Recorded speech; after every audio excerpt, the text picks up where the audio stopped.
Okay, Itamek Skanatoni, good morning. It is dawn on March 2nd, 2018 in the lunar cycle Pitakis of the Eagle Moon. And it's just starting to snow. We're supposed to be getting snow all day today. It's a Friday. Now, yesterday, I meant to do a little recording to make a Thursday weekly update. I haven't done that for a bit. I mean, I think there was one week that I did, maybe last week or the week before, where I did a Thursday update, but it wasn't really a Thursday update. It was mainly a Mandy update. So I haven't talked about myself in a while.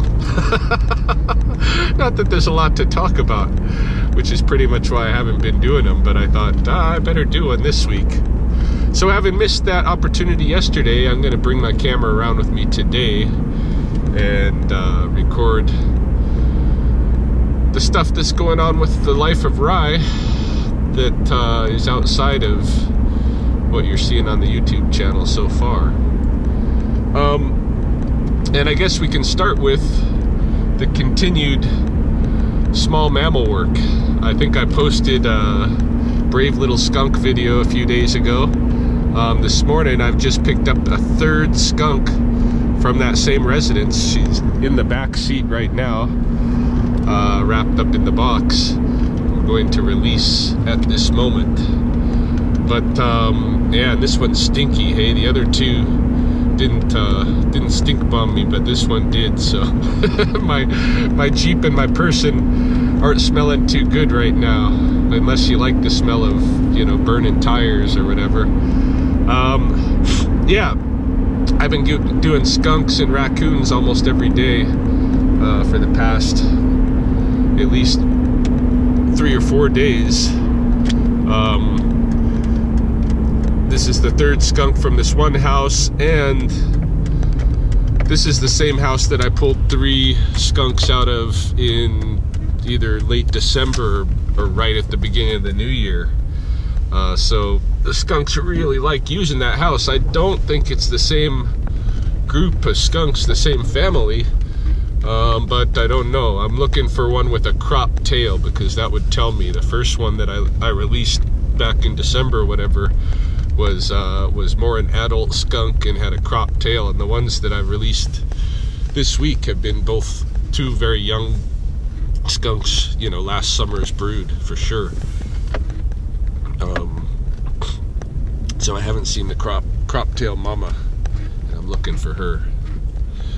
And I don't know who's in my box, but she doesn't feel that heavy, so I'm thinking it's another baby. We'll find out shortly, or another yearling, so to speak. But yeah, I've had some interesting incidents. One very unfortunate, where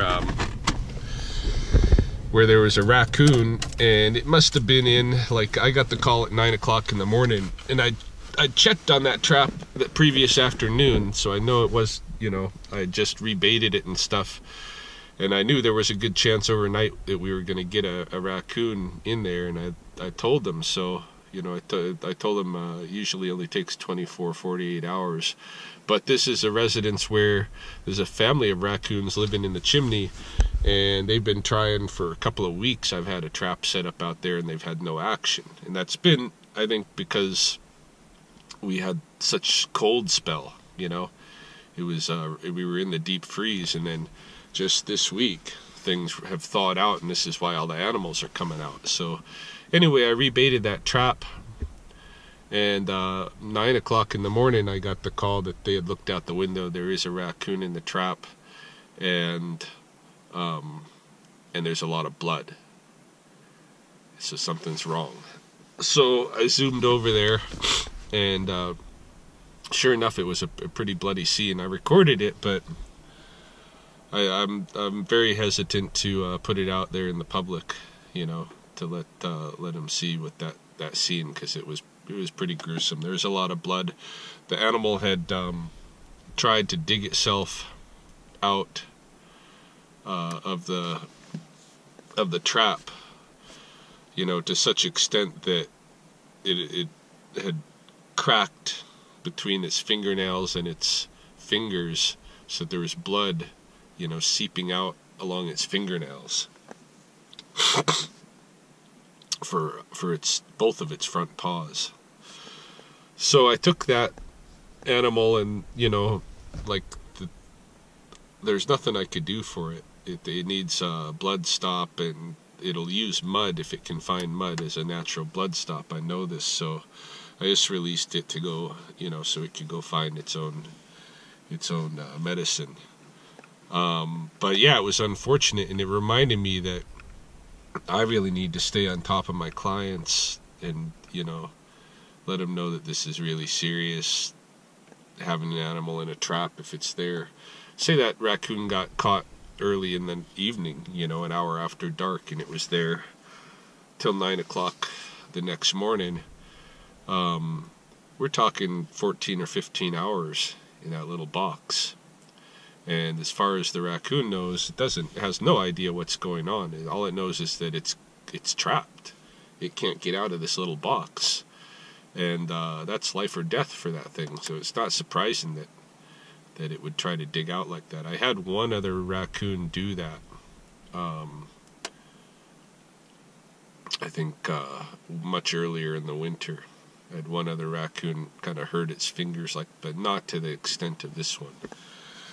So that was unfortunate, but I think now, I still have raccoons to catch over there. At least I've taken 2 out. There may or may not be a third or fourth in the family in their chimney. I wouldn't be surprised if it's just the 2, probably sibling females. Yeah, and I don't know. It's made me think maybe I need to invest in some security cameras or something. As long as the household that I set up at has Wi-Fi, I should be able to connect a camera to their Wi-Fi, and then I should be able to, if an animal gets in the trap, I should get a notice on my phone pretty quick that there's something going off with this camera. So that might be something I'll think about doing.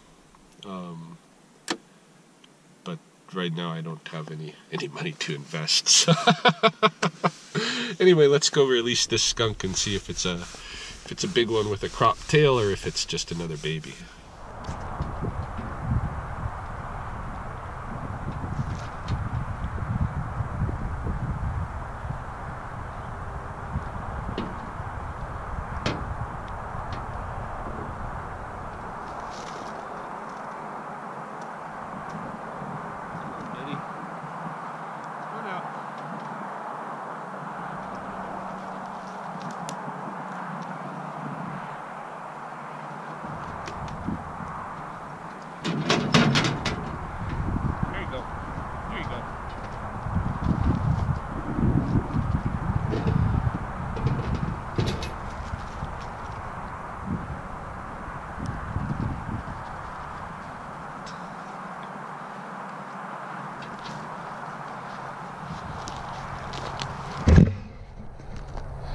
It's just another small one. No cropped tail.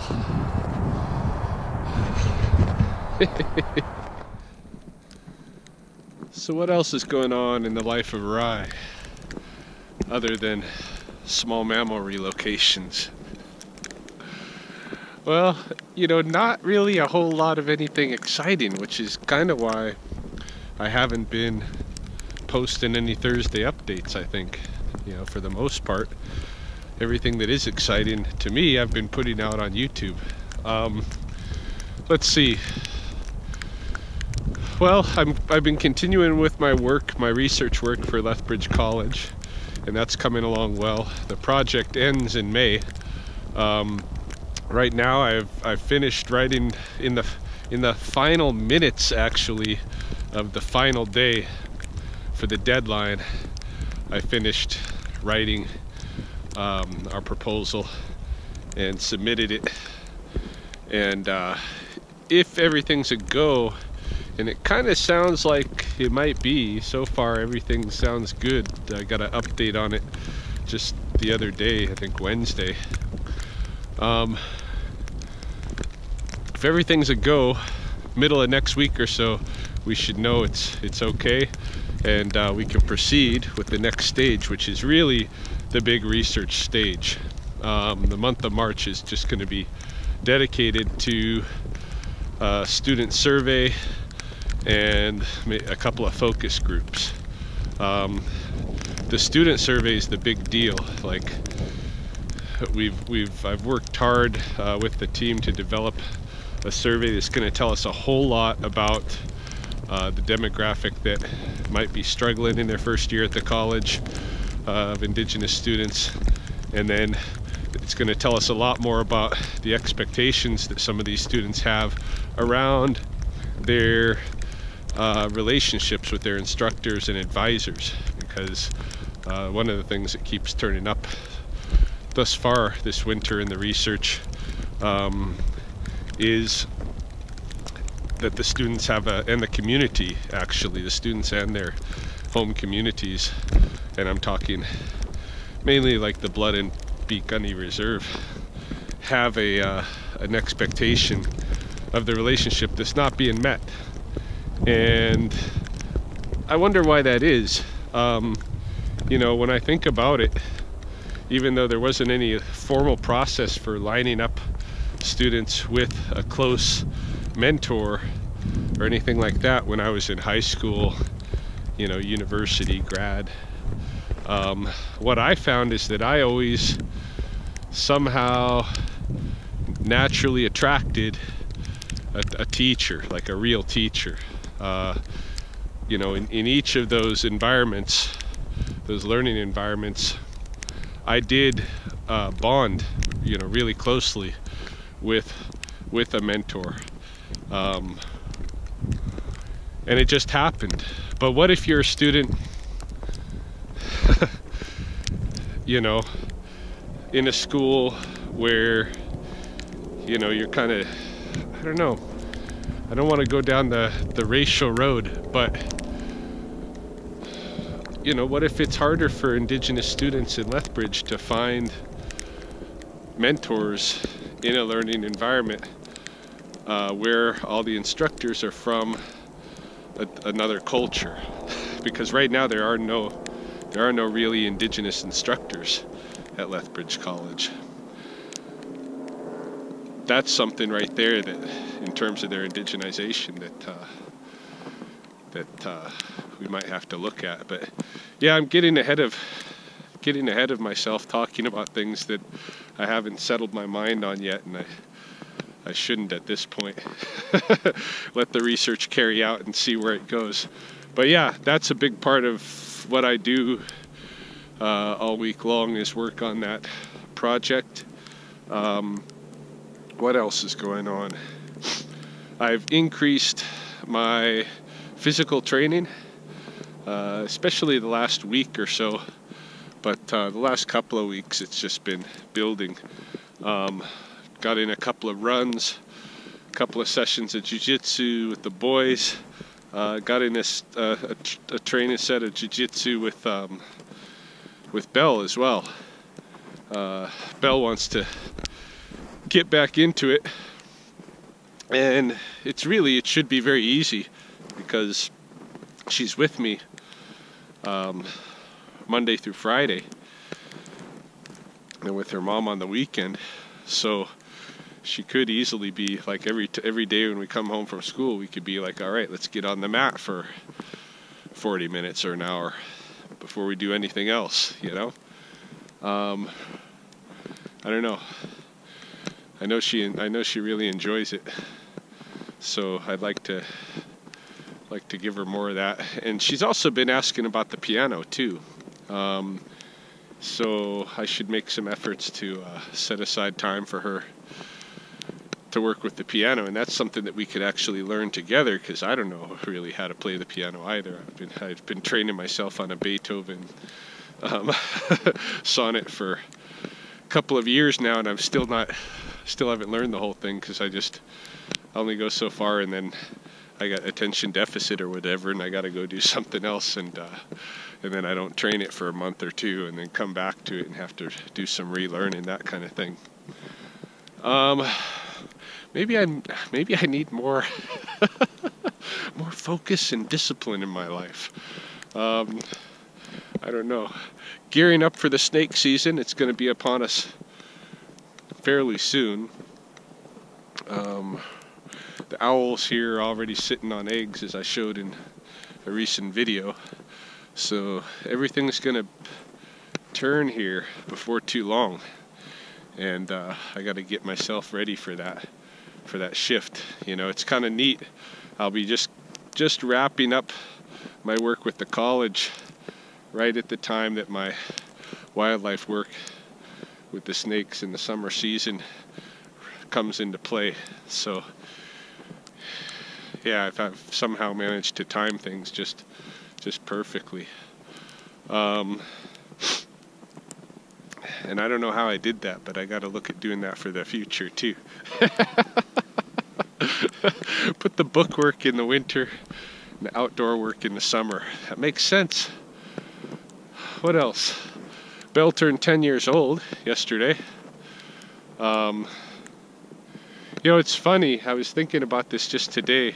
There was something that came to mind. I forget what it was, but I was just going about my day. And every once in a while during the day, you know, I might have a daydream of taking a different direction in something, or training myself in some totally new skill or something like this, right? Just taking on a new but large project. You know, maybe even something that shifts a career. So like, I think, oh, I know what it was now. Playing with my mind like this, as I was walking along at the beginning of my hike here this afternoon, I could see in the distance in the coulee the University of Lethbridge and their new building, and they've put in, the campus has changed a lot since I went to grad school there 20 years ago or what have you. And looking at it, I was thinking, you know, maybe I wouldn't mind sometime going back and doing my PhD. Okay, I set the PhD aside to do guneye studies and to train in the beaver bundle tradition. And I've done those things. I've carried out those goals. Not that there's never more learning to do, but you know, I've taken that transition into both of those things to their fullest. I mean, you know, to a full extent. So I could do something new.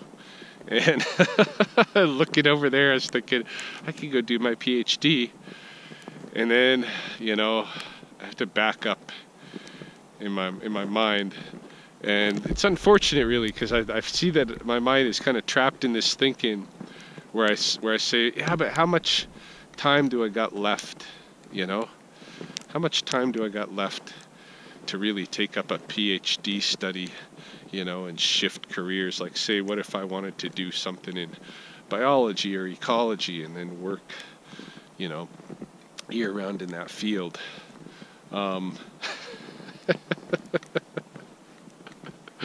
But my thinking starts to you know, dissuade me. And the major dissuasion for something like that is that rationale, like, you only got so much time left, man. You're kind of old already. Which is not true. You know, I'm in my mid-40s or whatever. But I might have as much lifetime left as I've already lived. And when I think back on that, man, I feel like I've had experiences of 3 or 4 people's lifetimes in the one that I've already had already. So, you know, what's to say that I can't have a few more before? And why do I care? Why do I care about the end and all of that stuff? You know, it's that weird death stuff starts playing with your mind. It's not good, because then you're living in death instead of living in life, right? So I got to get out of that kind of thinking too, and you know, not let it block me from following interests. Although, you know, the PhD thing is really just a a daydream. I'm not seriously interested in doing that. I like like it's enough for me to be doing research projects in the winter, running training programs and this kind of thing. Just the little bit of academic proposal writing and report writing that goes along with that is enough to remind me that I don't like that world. There's parts of it that I think, you know, are so antiquated at this point. I mean, we have this technology, you know, we have this video technology, we have audio technology, and you know, I'm tired of reading 300 pages of somebody's book to glean an idea that they could have presented to me, you know, in 5 or 6, maybe 8 pages.